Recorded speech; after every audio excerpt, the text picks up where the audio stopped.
Welcome back. This is session 2. We're on Monday the 10th of February 2025. We're talking about unsigned integers. I want to share with you something that just came up during break just now.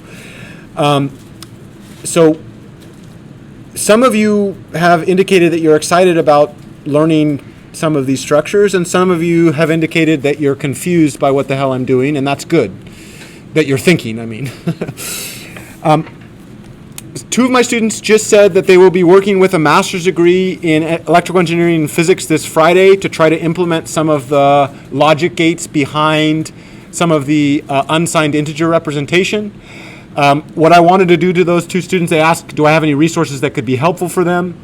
So on my homepage, appliedlinearalgebra.com, I just uploaded videos by a guy named Ben Eater. Ben Eater was a ex-Khan Academy guy. He's got a pretty interesting story. He did not fit in well to the school system, and I think he dropped out of college after a year, and yet he's doing stuff that most electrical engineers wouldn't see till their fourth year of college. He also does it at a very intuitive level in terms of the presentation. So I just made a brand new playlist for the two students that contacted me. In this playlist, you'll see making logic gates from transistors, where Ben Eater actually goes into, I don't like ads, but Ben Eater has to eat. So I forgive it. So he talks about what a transistor is. This is a physical circuit that shows you, here's the circuit schematic. The transistor's right here. We have something called the base, the emitter, and the collector. He'll actually go through all this, goes through the theory of this. And then eventually, what's really nice about this, after he shows you how transistors works, he starts to show you how to do what we call the primary functionality of coding. So the primary function. Has anybody ever heard of an inverter? What does an inverter do to a 0? Turns it into a 1. What does an inverter do to a 1? Okay. At some level, there's something called an AND. So if I say Michelle owns a Tesla and Nick is a millionaire, when would that statement be true?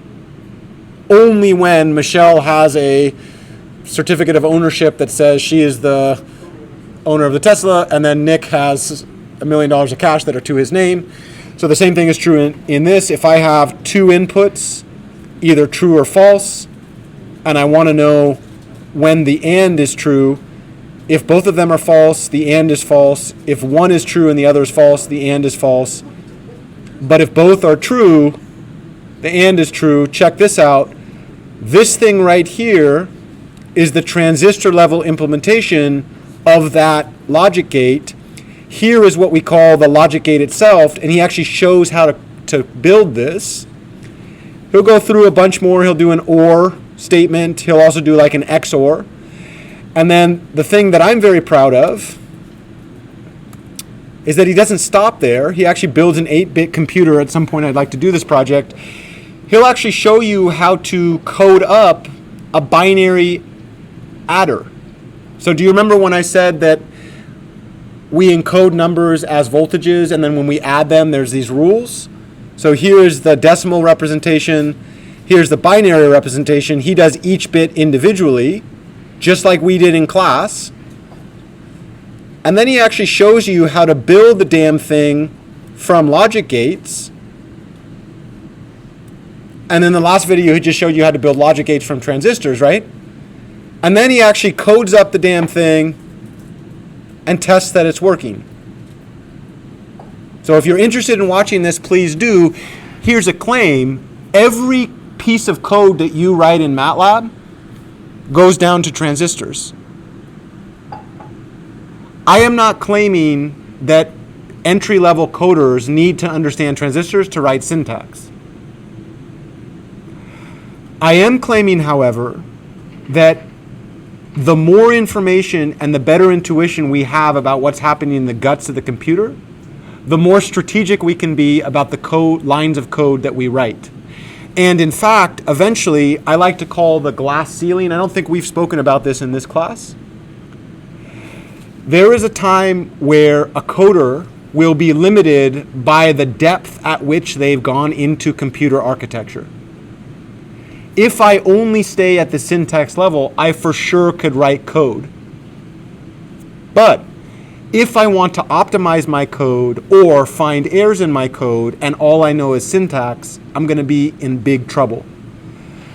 The flip side is not true. If I go deep and I understand what's happening in the computer and then I encode that understanding through syntax, I have a lot more flexibility when I decide on what syntax I should use.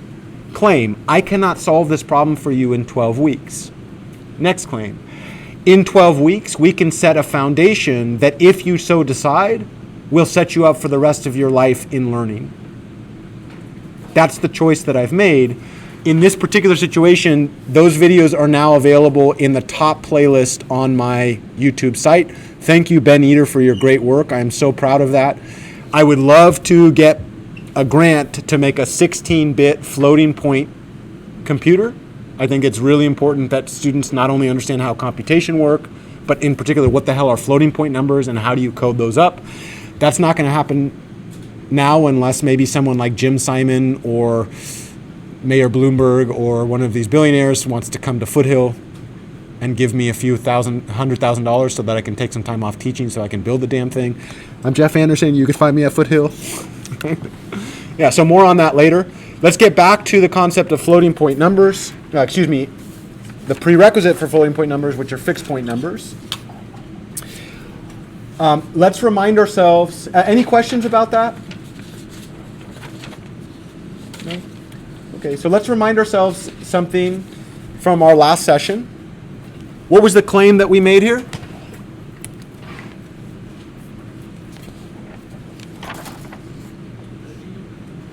Okay, let us now, instead of calling that a claim, let's call that a proposition. A proposition in math is something that has truth. And what we'll say is actually every infinite decimal expansion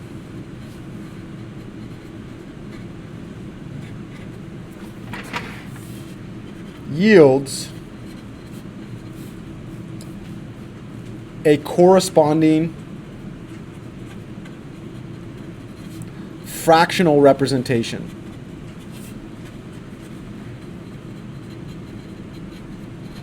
What's another way to say that?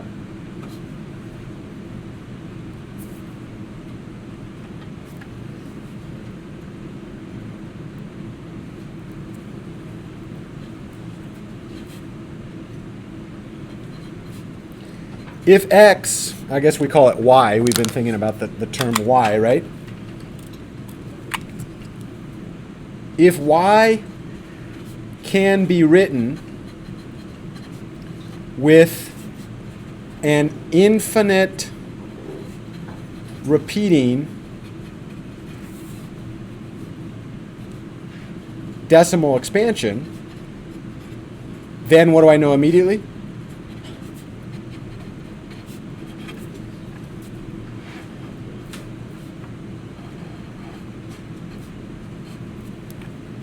Okay. Let's put this to rest.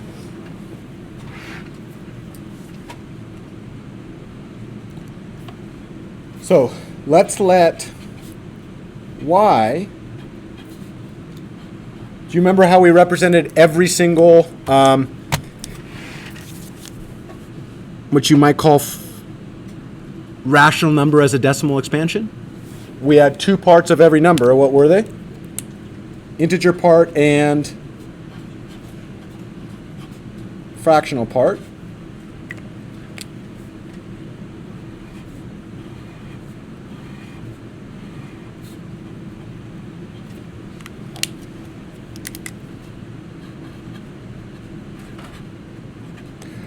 What's the claim? What's the antecedent here?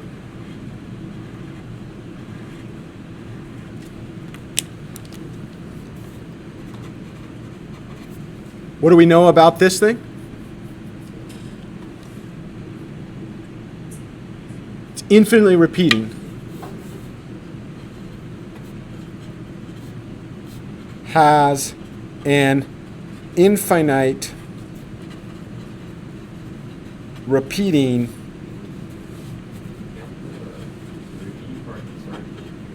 say it again. Well, I guess you can start it wherever. Yeah, so let's go ahead and make a note here.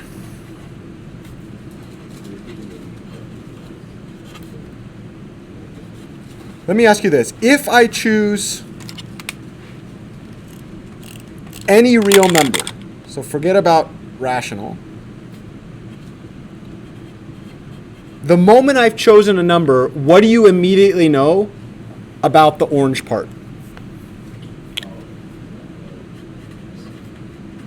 Finite or infinite?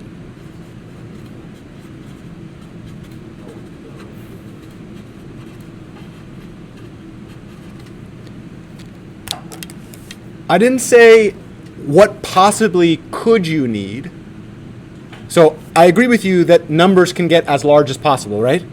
But I'm not saying how large can they get. I'm saying choose one. Okay, the moment you've chosen one, what do you for sure know about the integer part? It terminates. I'm not saying could it get larger? Of course it could get larger. But the moment that you choose one, for sure, what do you know? The integer representation terminates. So problems arise where? Yeah. So we know that for any number, the integer part terminates. And then we also know that for the fractional part, we have a repeating pattern. So let's go ahead and write this in a different way.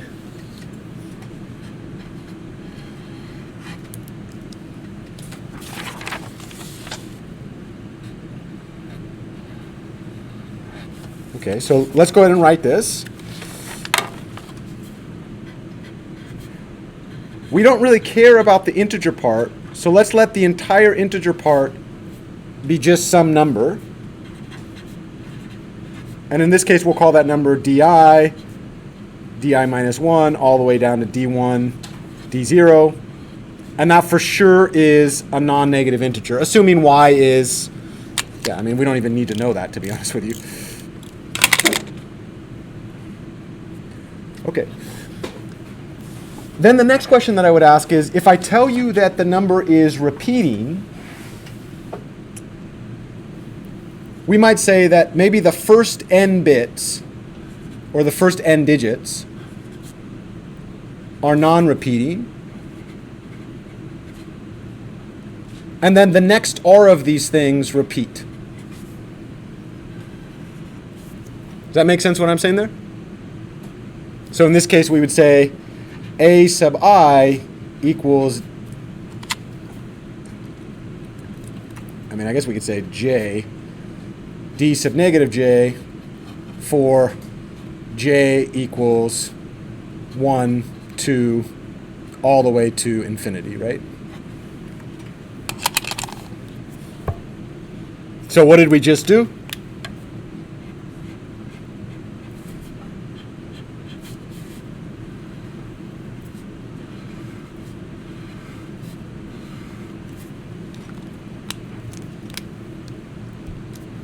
What was this? What does this whole thing do?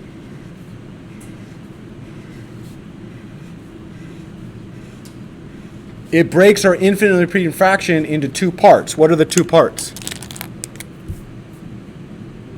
The integer part, which is non-interesting, right? And then a fractional part. And in the fractional part, we eventually have a repeating bit string, right? Or digit string. Okay. So, what was the claim? How would we shift this thing right there, that radix point, that was called the radix point, how would we shift it so that the radix point eventually shows up right before the bit string? What would we have to do, the repeating part of this? 10 to the n times y would be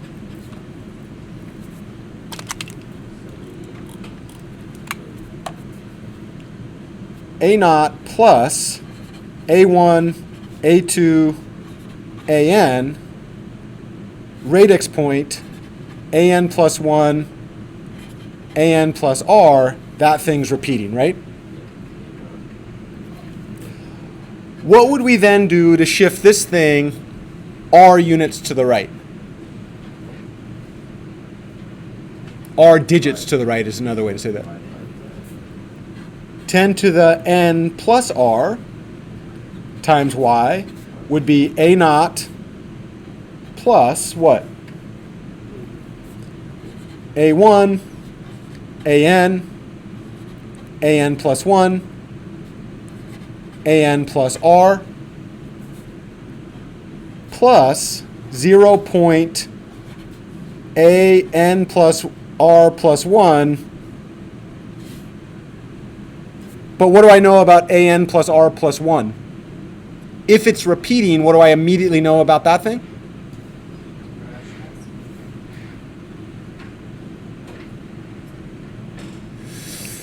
Think about what just happened here.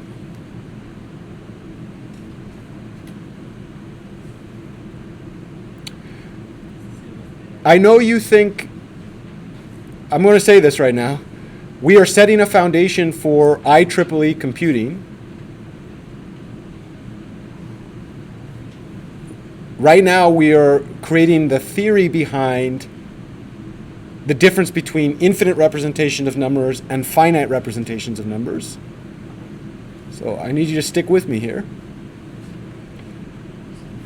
So right here, this infinite repeating string, the moment that this thing leaves, what's the next bit?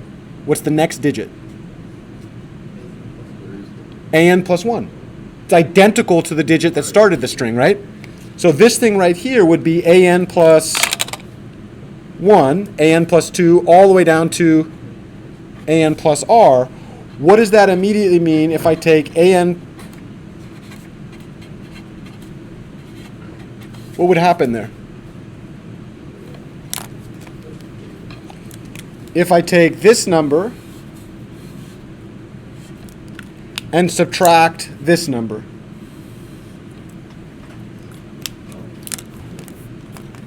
what do you notice?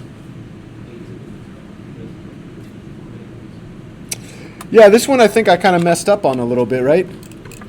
Because I think there should be a 10 to the n there, right? And then for sure this should be 10 to the n plus r, right?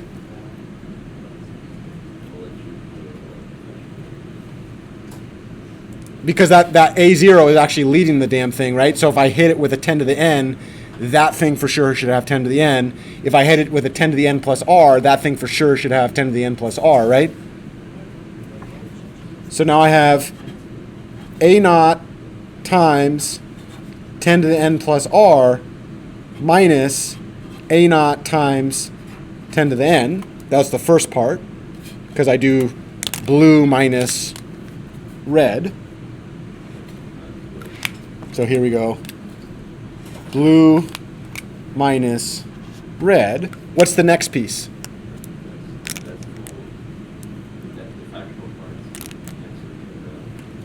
Yeah, so the really nice thing is, I mean, maybe I need this part. This part right here cancels with that part right there, and what am I left with? A1, an plus 1, an plus r minus what? Yeah, a1 to an.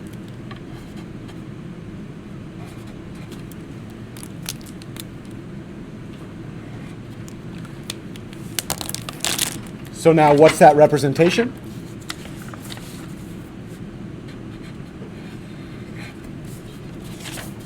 So let's go ahead and look. Y outside of 10 to the n plus r minus 10 to the n. See something you could pull out there? Yeah, it looks like a naught times 10 to the n outside of what? 10 to the r minus 1. And then this would be plus. This one's not as easy, right?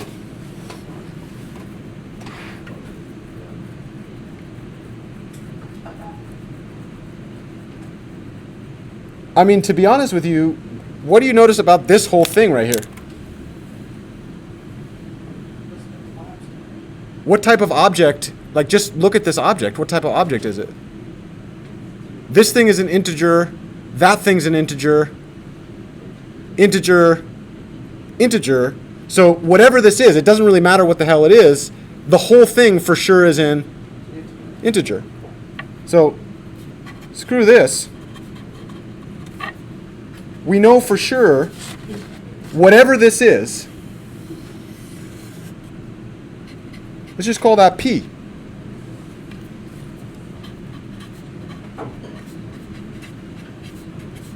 What do we know for sure is true about P? It must be an integer. Okay. Well, then what?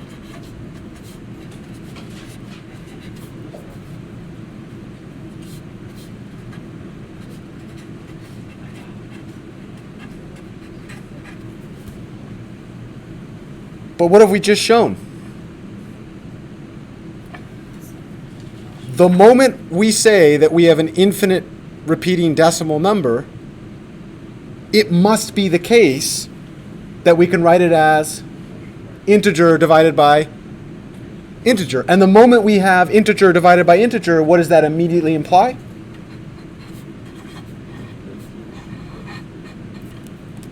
Must be a rational number. Okay.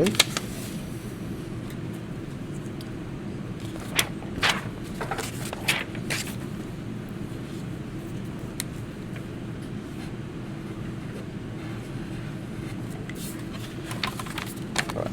So let's take a look at the next one.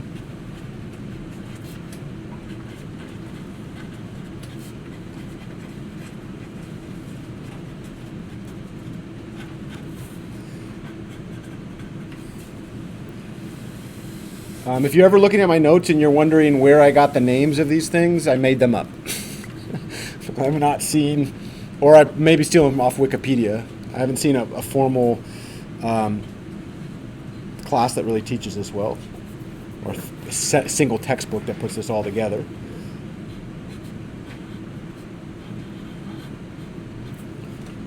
All right, and I think we call these things Y, right?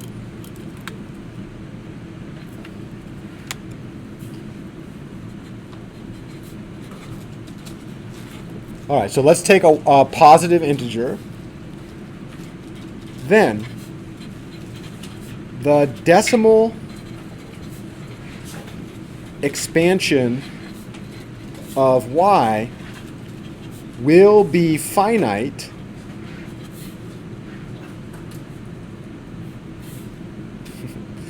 aka terminates and exact if and only if y could be written as p to the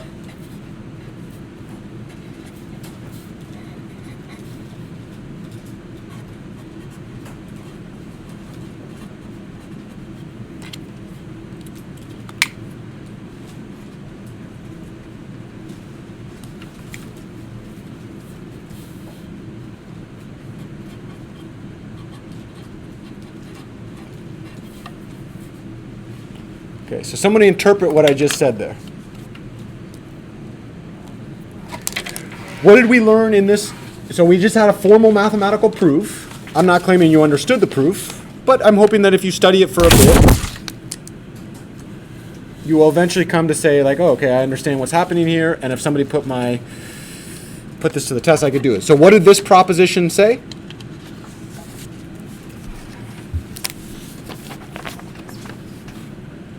What's that proposition say? In human words, not in math words.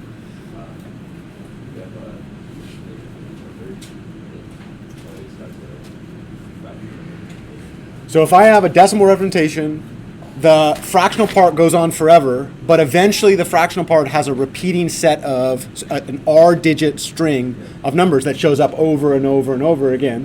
What can I immediately say about that? fractional, right? What does this one say?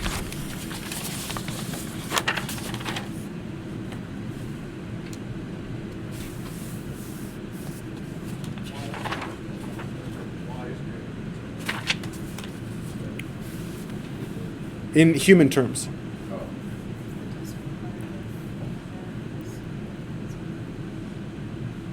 So let's think about this for a second. What does it mean to be a rational number? It can be written as the ratio of two integers. So if I have an integer divided by an integer, okay, so if I have an integer divided by an integer, what does this thing say?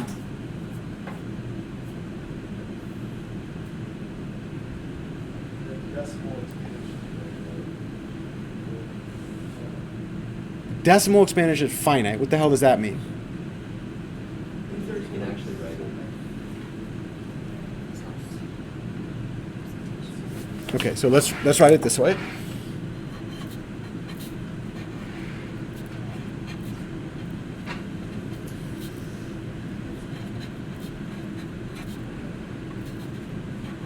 What's the first one after the radix point? What did we say the last one was? This thing right here we called the integer part. This thing right here we called the fractional part. How many digits in the fractional part?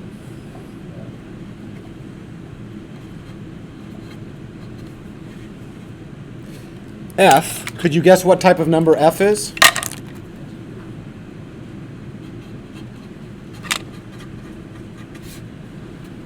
So let me ask you this. Is this finite or infinite? Does it go on forever or does it stop? It's finite.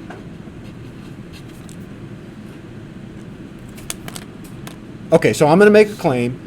Some rational numbers terminate. Give me an example of a rational number that does not need an infinite number of digits after the radix point.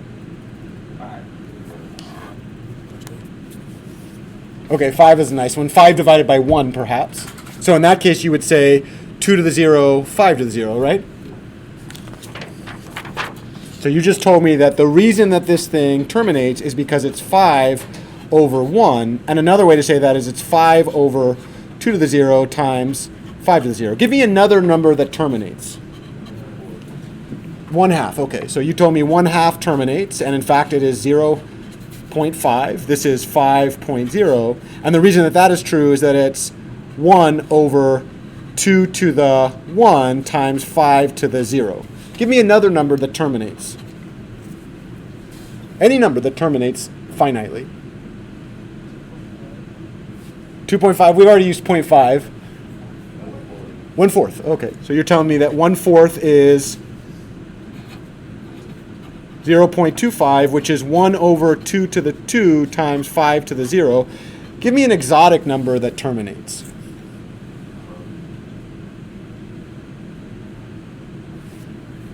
Anybody have the number E memorized to more than 4 decimal points?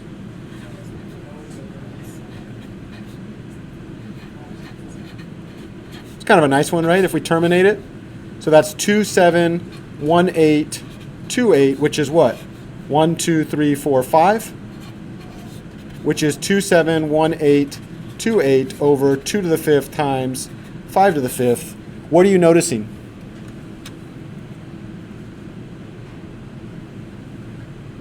There's one that nobody has touched yet. Pi does not terminate finitely, but I love it. It would be really special if it did. What's 0.2? That's 1 over 2 to the 0 times 5 to the 1. What's the claim? Any number that terminates finitely has to have an integer power, a non-negative integer power of 2 or 5 in the denominator. If there is any other power that cannot be canceled with the top, that is relatively prime to the top, then the thing will go on infinitely.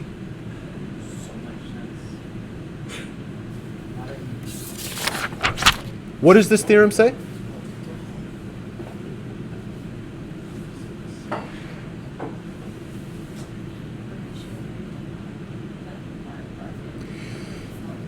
This theorem tells you the type of numbers that you can store exactly in a finite binary computation machine. Say that again. Now, it doesn't really tell you because we don't do it in base 10. You couldn't actually store all of these in a finite computation machine because we don't have base 10. We'll see that in a bit, right? This theorem tells us the type of decimal representation that are guaranteed to be finite. If I give you any rational number and I ask you immediately, is the decimal representation finite or infinite? When can you tell me, when is it finite, when is it infinite? What does this theorem say?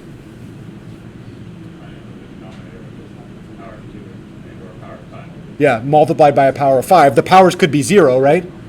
In other words, the denominator could be 1, or it has 2 to some power, or it has 5 to some power, or it has 2 to some power multiplied by 5 to some other power, could be the same power, right?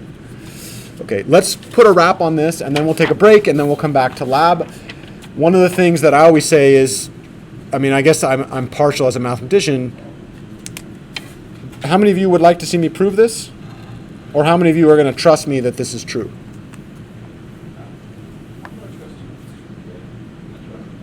You'd like to trust me?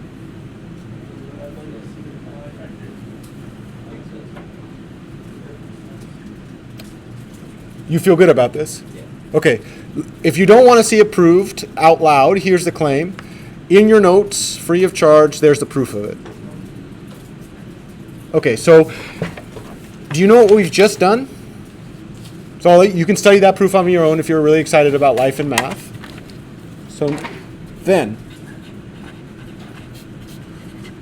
we now have partitioned Q into two sets.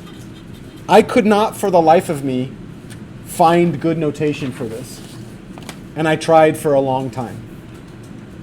So I called them type 1 numbers and type 2 numbers.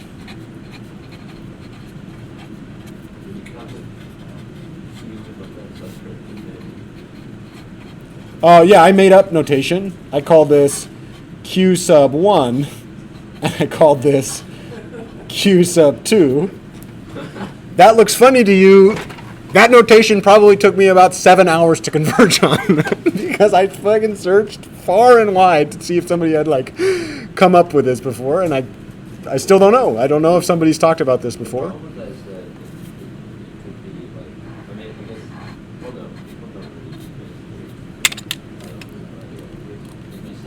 Yeah. Yeah, you're right. We're going to get there. Okay, today we talked about rational numbers in base 10. Could you guess what we're going to do next part of lesson 5? In base 2. Could you guess? Make a conjecture right now. If your base is 10, the only type of numbers that have a finite representation have a power of the factors of the base in the denominator. What type of binary numbers, binary fractions, would have a finite representation in binary? What would the denominator have to be? Powers of 2. How about if I put, I don't know, base 14? What type of numbers would have a finite representation in base 14 and 7? You are now converging on a much larger theorem that we're not going to approach in this class because we don't need it. But the claim is if you choose any base R and you want a finite representation, then the denominator in that base would have to have powers of the factors of R.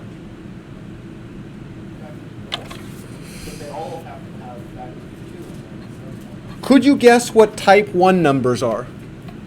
Another way to say this is, what's easier, finite or infinite?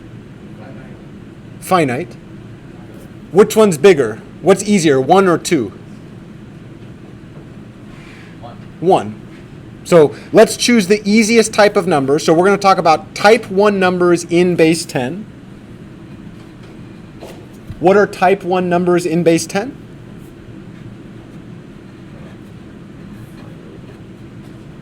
Numbers, denominator, power.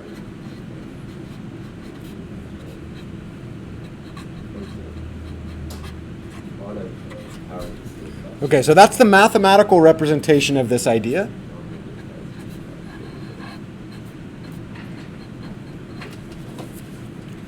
So this is the mathematical representation. Type 1 numbers in base 10 have some integer on the top, could be positive or negative, and then have a power of 2 inclusive or power of 5 in the bottom. What's the English way to talk about this thing?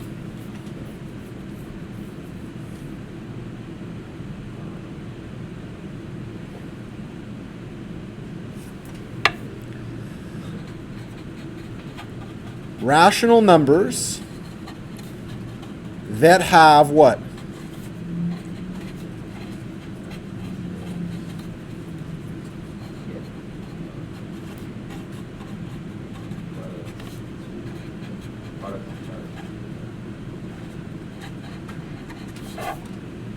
Rational numbers that have an exact finite decimal representation. What do I mean an exact finite decimal representation?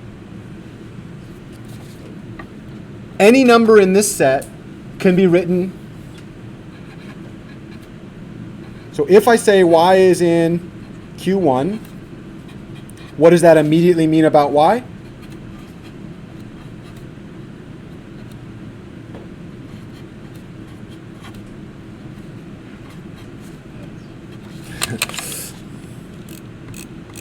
Nothing like taking my medication on an early Monday morning.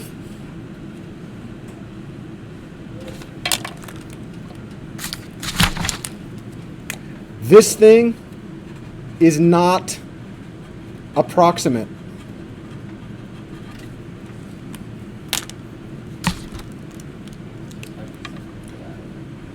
I can use a finite string of digits. How many total digits, decimal digits, am I using in this case? Try again. Thank you.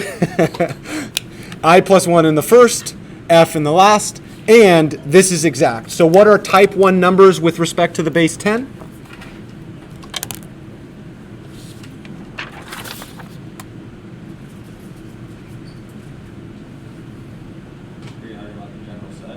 Yep. What are they? Put it in English. Exact finite decimal representation. Exact finite decimal expansion. Could you guess what type 2 numbers are with respect to the base 10?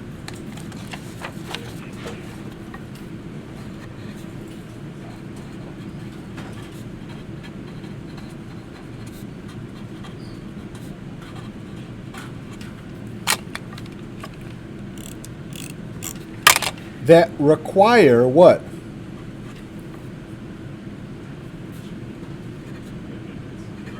An infinite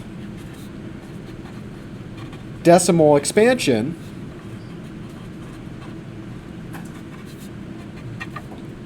to represent exactly. Okay, I'm going to leave this question to you.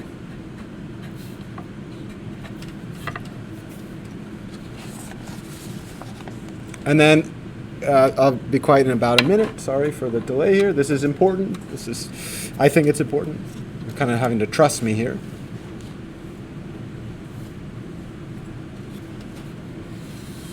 Could you guess what we're going to do next time? This time we talked about DI, D1, D0. d negative 1, d negative f, because we did it in decimal, right? Could you guess what we're going to do next time?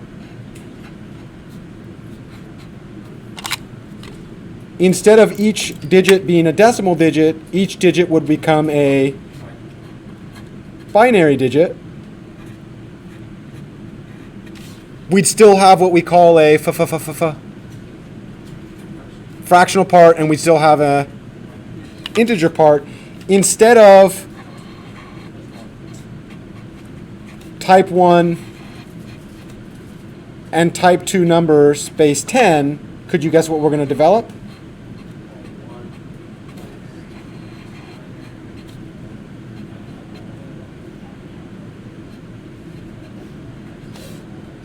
Yeah, and we have both what we call the rational and the real, and there's a difference between the two of them, right? One of the sets is identical, the other set is not identical. Could you guess what type 2 reals are? There are elements of this set that are not in that set, right? No element, every element of this set is also in that set and vice versa. In other words, there's something called irrational numbers.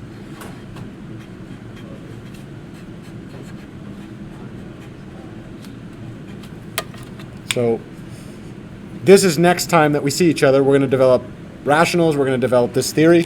Let's stop here for right now. When we come back at 12:17, we're going to open a script file and play around with some stuff that's useful for lab 3. I think you all have some test problems that you're going to submit, right?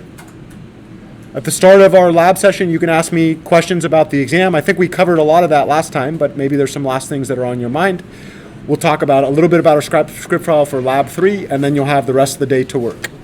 Thank you for your patience.